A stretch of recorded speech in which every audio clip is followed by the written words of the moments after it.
Thanks very much, Fred. I'm delighted to be here today at the Atlantic Council to discuss the crisis in Venezuela.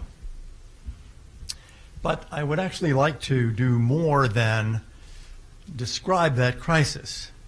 Venezuelans deserve to hear our views not only about today's Venezuela, but also about tomorrow's. Today, Venezuelans obviously face enormous challenges such as lack of food and medicine, electricity and clean water, widespread poverty, lost work opportunities, and government oppression. Very few countries have ever seen such a political, social, and economic calamity befall them after decades of democracy and prosperity. The suffering in Venezuela is almost unbelievable. When I first began to work on Latin American affairs almost 40 years ago, Venezuela was one of only two real democracies in Latin America, along with Costa Rica. And it was the richest nation in the region. It was an anchor of stability in an often turbulent region. It was not only the birthplace of Bolivar, but a beacon of his ideals. And Venezuela supported struggling democratic movements across the hemisphere. Its government and its political opposition were the model for many democratic actors. Just as it helped others achieve freedom, it was generous with its wealth and took in migrants and refugees from across the hemisphere and from Europe. Hundreds of thousands of immigrants brought their talent to Venezuela, where they were able to thrive and contribute to the country's future. So the current state of affairs is not normal for Venezuela. It is not acceptable for Venezuelans, and I'm absolutely convinced it is not Venezuela's destiny. The nation's history reminds us of the tremendous potential Venezuela has and the country it will be when it escapes the current disaster. What does that new Venezuela look like? Just imagine a Venezuela where you can pay for dinner using the bolivars you have in your pocket. Imagine a Venezuela where there are no blackouts and clean water pours out of the tap. Imagine a Venezuela where eggs are no longer a luxury, but part of the diet of all families. Imagine a Venezuela with 5G internet and no government censorship. A Venezuela, the country with the largest proven oil reserves in the world, where you do not have to wait in line to fill your gas tank. Imagine a Venezuela where you can walk with your family at night without fear, and where well-trained community police care for your safety. Imagine graduating from a university, buying a car, and knowing that you will be able to work and save and someday buy a house. Imagine a Venezuela without preventable and debilitating diseases and with some of the best doctors and hospitals in the world. Imagine being able to travel throughout this hemisphere in the world, not as a refugee, but as a tourist. Imagine Venezuela's leaders respected again across the hemisphere and the world. Their voices raised in the OAS and the UN in defense of democracy and human rights, not in defense of the most abusive regimes in the world. That Venezuela is not a mirage, and it will not take a miracle. That Venezuela will once again attract the doctors, engineers, teachers who have fled abroad. It'll attract them to come home and help rebuild the country. And it will attract foreigners, bringing their talents and skills to help rebuild. Not foreigners as today, bringing new methods of surveillance and censorship and oppression. That future of Venezuelan society will have room for the full participation of every citizen, laborers and business owners, government workers, private sector employees.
There's a true reflection of what is a Maduro supporter like.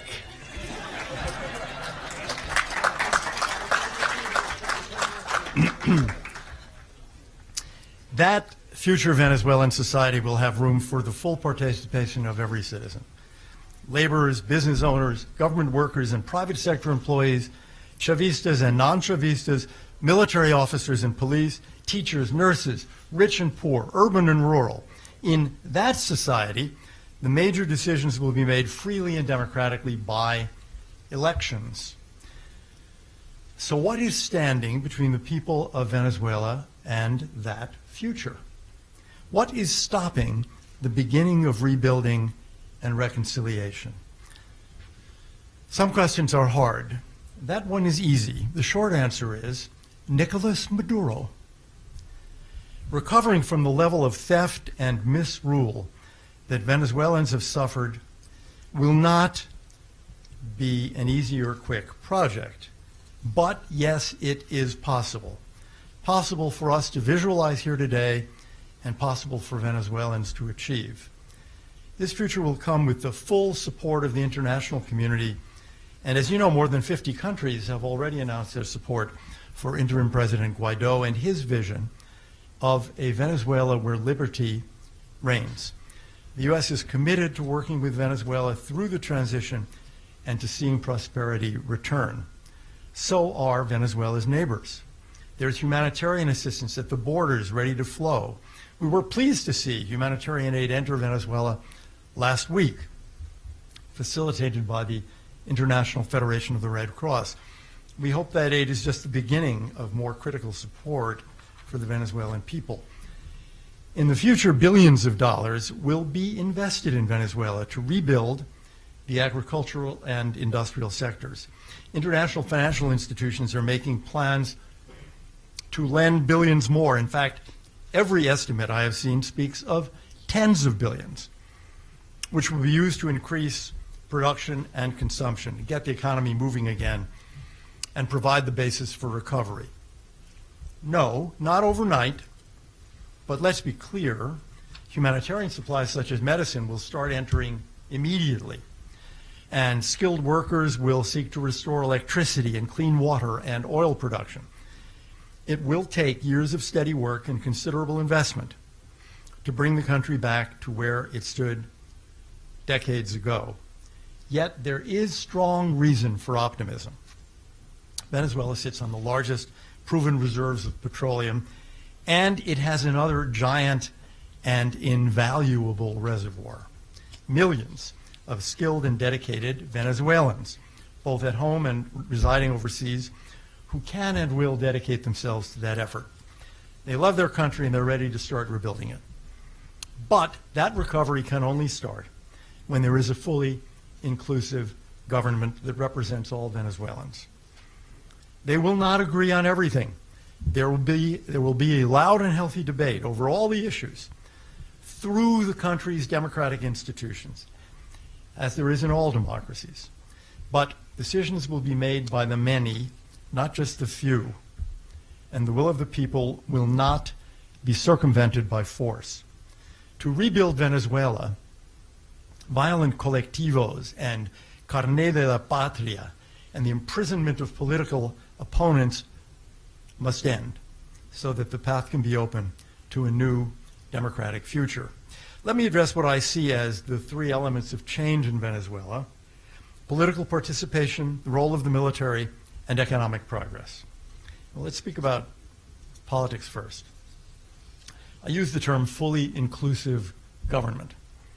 What does that mean? Here I have a message to the PSUV and the followers of the late President Chavez. You are watching the Maduro regime destroy his legacy. Okay, that's not my concern, really. I met Hugo Chavez once about 15 years ago, and you know, since I am a Republican, you can conclude correctly that I would never have voted for him. But it should be your concern in the PSUV and Chavistas. It should be your concern.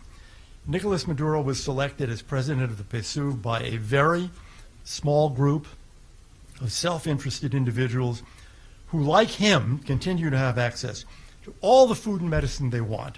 Many regime officials have sent their children and their wives and their mistresses abroad, where they all live like multimillionaires because they are. While Venezuelans struggle to buy harina pan and chicken to make a reina pepiada, the people in power are living a life of luxury. We believe the Maduro regime must come to an end for Venezuela to recover democracy and prosperity. But like all of the country's citizens, the PSUV is entitled to a role in rebuilding Venezuela. Interim President Guaido said recently, quote, "Free elections are the mechanism that allow the people to express and attain their longing for change," close quote. And we agree. You in the PSUV are entitled to run in free elections and try to convince your fellow citizens of the value of your policies. As we saw in the last free elections in Venezuela, the National Assembly elections of 2015, there remains a strong base of support for your party. You won 55 seats. Take those seats. Join the national debate, not only tomorrow, but right now, today. Engage with the other parties in the parliament with the spirit of mutual respect. In a recent National Assembly session, 3 PSUV state legislators from Zulia conveyed how they were expelled from their party after they criticized the former Minister of Energy for the power outages. Interim President Guaido welcomed them to the National Assembly, and the country listened. PSUV members, this is the time to demand a democratic process within your own party. One or two individuals should not have the power to censor members who demand basic services on behalf of their constituents. Once Venezuela is free of the Maduro regime, its Cuban enforcers, and its thugs, and censorship is ended, and political prisoners are freed, the time will have arrived to prepare for free elections. But the time to join a free debate about the future is now, and it must include young Chavistas before this regime tries to silence them as well. If you want Chavismo to be part of your country's future and not just its past, it cannot be imposed by force. When the PSUV accepts that it must act solely as a democratic political party and seek the votes of citizens in free elections solely through argument and debate, Venezuela will be well on the way to democracy. How will the United States react to Chavista participation in what I call politics that are fully inclusive? I can speak from my own experience here. I spent years in the 1980s working to prevent a violent FMLN assisted by Cuba and Russia, violent takeover of El Salvador. But when the FMLN won free elections in 2009 and again in 2014, and in the latter election, 2014, under the leadership of a former rebel leader, the United States respected and accepted that outcome and indeed continued our foreign aid program. We did not pick El Salvador's president in those elections, and obviously we will not pick who is elected president in Venezuela. We want to see all Venezuelans deciding the fate of their country in free elections, instead of all the key decisions being made by someone who stole an election in 2018 and rules by brutality and exclusion. Venezuela needs a peaceful transition negotiated among all its people, between friends and neighbors in every community. You are all in this together, and your politics must reflect that fact. Second, the military. In that future Venezuela, what is the role of the military? The armed forces would hold a place of responsibility in society, and without being involved in politics, would represent and protect the security of the country. Venezuelans deserve to be protected by a professional military institution and not have their leaders rely on armed gangs or on foreign powers who send thousands of soldiers or intelligence agents to surveil and abuse and imprison patriotic Venezuelan military officers and enlisted men and women. Venezuela will need a truly professional and well-trained armed force to rebuild the country and guarantee its security. Interim President Guaido has reiterated multiple times that a transition to a secure and democratic country will require the support of military officers. And that's what we believe. Venezuela's military and security officers need to be stronger, better paid and trained and armed, and ready to face the challenge of criminals who traffic in drugs and persons, and the challenge of protecting the nation's thousands of miles of land and sea borders, and protecting Venezuela from dangers foreign and domestic.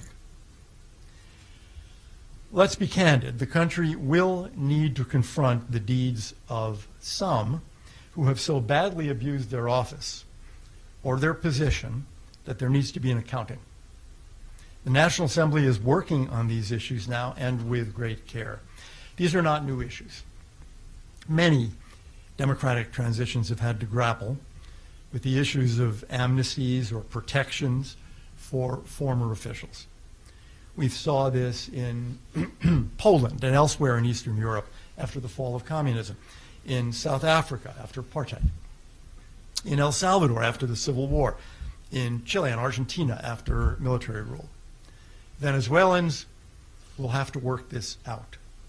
We in the United States recognize this, and as we have done in all those cases I mentioned, it is the intention of the United States to respect the agreement made among Venezuelans as part of the transition to democracy to the extent consistent with applicable laws. Third is the question of a free and inclusive economy. Like all questions about the future of Venezuela, the structure of the economy will have to be debated by all Venezuelans, represented in the National Assembly.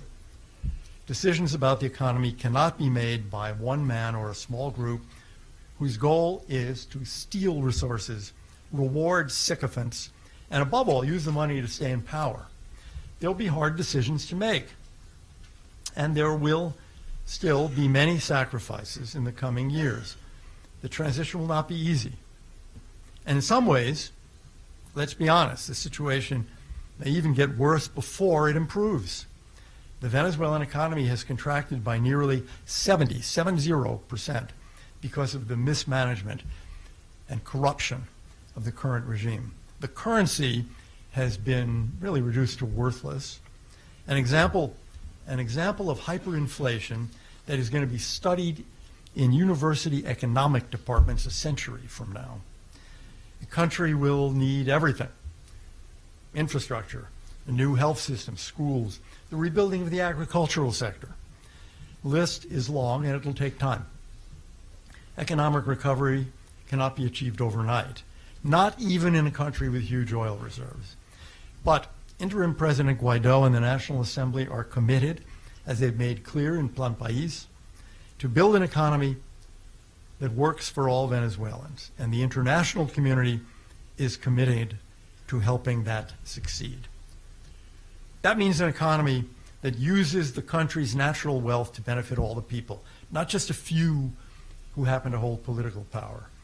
That means an economy that truly provides for the most vulnerable members of society. It means a stable currency that allows families to plan for the future. It means an economy that is open to the world and embraces the opportunities the world offers. It means an agricultural sector that can again provide for the basic needs of Venezuelans by allowing farmers to plant and harvest without government control, but with the government providing much of the infrastructure that facilitates production. Venezuela can be prosperous again and can climb out of the despair into which it has fallen. When the rules are fair, the laws are just and are enforced, and treat all citizens equally. When corruption is punished, and a free press can expose corruption. When private property is protected, when labor is fairly rewarded. This isn't magic. These are the bases for economic growth. These three components of the democratic transition, an inclusive democratic government, professional security forces, and a free and inclusive economy, are all possible and are all key ingredients to rebuilding Venezuela. Interim President Guaido and the National Assembly have begun the critical work that will lead Venezuela back from ruin to liberty and prosperity. We support his leadership fully, and everyone who is committed to a democratic future must join forces to make this new Venezuela a reality as quickly as possible.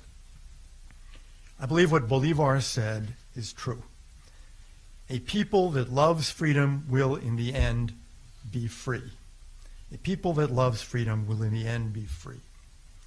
The United States will not waver in its support for freedom in Venezuela. And we are certain we will see again a Venezuela that is democratic, prosperous, and reconnected to the world. We are certain the corruption and incompetence, the repression and brutality that have marked the Maduro years will be replaced by a Venezuela that is recovering its place in its region, this hemisphere, and the world. The United States wishes to be Venezuela's partner in this great effort, and we are confident that Venezuelans will in the end be free. Thank you very much.